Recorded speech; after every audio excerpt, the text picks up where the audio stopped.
वाटतं की बेछूट आरोप करायचे, काहीतरी सनसनाटी निर्माण होईल असं वक्तव्य करायचं, हरामखोर या शब्दाचा नॉटी असा अर्थ सांगायचा, कोरोना पाप होते म्हणून होते झालं असं सांगायचं. मला वाटतं की आता मीडियावर ही जबाबदारी आहे, नैतिक जबाबदारी आहे, संवैधानिक जबाबदारी आहे की अशा नेत्यांना जे बेछूट काहीही बोलतात अशा नेत्यांना किती गंभीरतेने घ्यावं. कारण नसताना अशा नेत्यांना गंभीरतेने घेतलं नाही.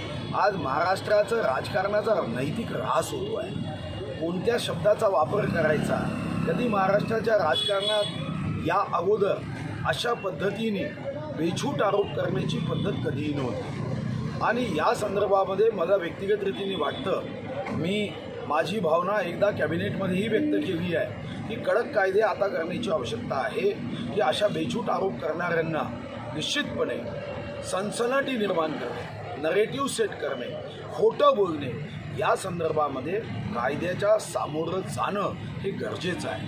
काही राजकीय पक्ष तर आता सुप्रीम कोर्टापर्यंत पोहोचले. सुप्रीम कोर्टाच्या मुख्य न्यायाधीश महोदयांनी सुद्धा नाराजी व्यक्त केली की राजकीय नेत्यांनी आपल्या मर्यादेचं उल्लंघन करू नये, अन्यथा राजकारणाचं नैतिक अधपतन हे या देशाला महाग पडेल. भाऊ, त्यांनी असंही देश विदेशातील प्रत्येक घडामोडींचे लाईव्ह अपडेट मिळवण्यासाठी आता साम टीव्हीच्या सर्व सोशल मीडिया प्लॅटफॉर्मला लाईक, फॉलो आणि सबस्क्राईब करा. तसंच सर्व नोटिफिकेशनसाठी बेल आयकॉन प्रेस करायला विसरू नका.